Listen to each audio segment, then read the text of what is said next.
La séance vise essentiellement à valider les résultats d'étape,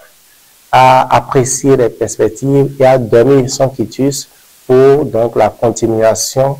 des différentes activités prévues. Et c'est donc à cela que nous avons assisté avec des orientations très claires sur la marche à suivre, notamment en ce qui concerne la feuille de route et des instructions sur la conduite à tenir en ce qui concerne les contraintes que nous impose, la gestion des contraintes que nous impose cette feuille de route-là, qui veut que globalement, d'ici fin mars 2025, que le projet de vision nationale 2060 soit rendu disponible et poursuivre son parcours vers le Parlement, puisque contrairement à la vision à la FIA 2025, la vision nationale 2060 est appelée à être une loi selon justement la loi cadre sur la planification et le développement, et donc à fin mars que le projet de loi portant vision 2060 soit rendu disponible et envoyé au Parlement pour examen et vote. Donc voilà globalement les instructions et les orientations que nous avons reçues à l'issue de cette première session du Comité national d'orientation et de supervision de la réflexion prospective. La conduite donc de ce type de processus est généralement très lourd et est structuré autour d'un certain nombre d'activités clés.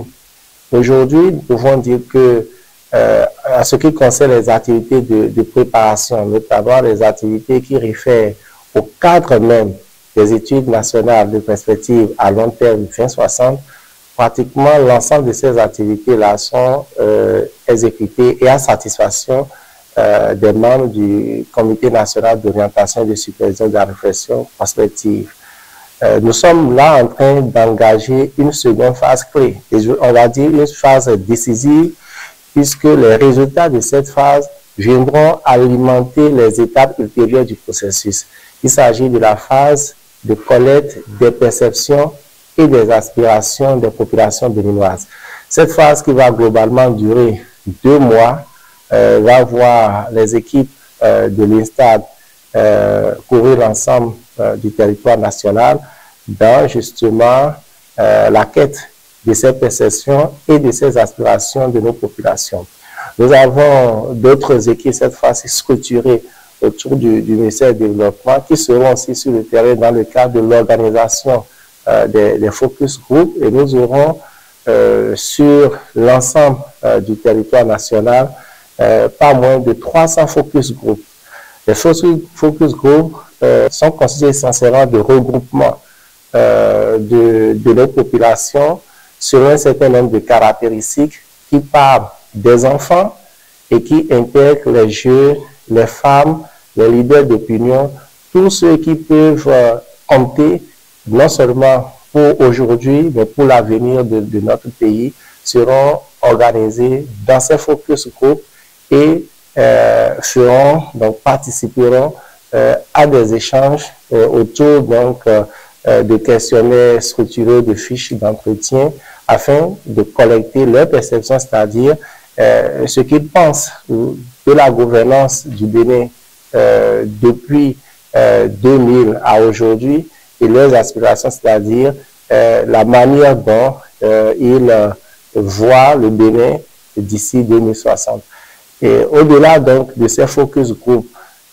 au niveau local, c'est-à-dire dans chacune de nos communes, nous aurons des focus group au niveau central et environ 150 focus group au niveau central où les syndicats, les universités, les collèges et puis tout ce que nous avons comme institutions ou corps professionnels structurés et organisés dans notre pays seront questionnés, seront interviewés afin donc de partager leurs perceptions et aussi leurs aspirations en ce qui concerne leur manière de voir l'évolution de notre pays d'ici 2060. Et donc, globalement, nous avons cette deuxième phase de collecte des perceptions et des aspirations qui sera aussi engagée d'ici quelques jours. Et enfin, afin donc de ne laisser personne de côté et de nous assurer que l'ensemble des Béninois ont eu l'opportunité d'exprimer leurs perceptions et leurs aspirations sur la gouvernance, sur notre pays et sur ce qu'ils souhaitent de notre pays, nous aurons un questionnaire en ligne qui sera vulgarisé, popularisé, démocratisé et qui va faire l'objet de renseignements par tout Béninois qui souhaite partager ses perceptions, partager ses aspirations. Et donc, nous avons globalement 3 modes de collecte de ces perceptions et aspirations. Nous avons l'enquête individuelle que l'INSAT va conduire. Nous avons les focus group que la Direction générale des politiques de développement va conduire. Et nous avons le questionnaire en ligne qui sera disponible aussi bien pour les Béninois de l'intérieur du pays comme pour les Béninois de la diaspora, pour peu qu'ils souhaitent effectivement s'exprimer, participer à ce processus, partager leurs perceptions et leurs aspirations. Et donc, nous sommes actuellement en train d'engager cette phase décisive. Nous avons reçu le quitus du comité d'orientation et de supervision de la réflexion prospective pour aller de l'avant. Et donc, dans les jours et les semaines à venir, notamment courant ce mois de juillet, cette phase qui est une phase clé et dont les résultats viendront alimenter les étapes ultérieures du processus sera engagée.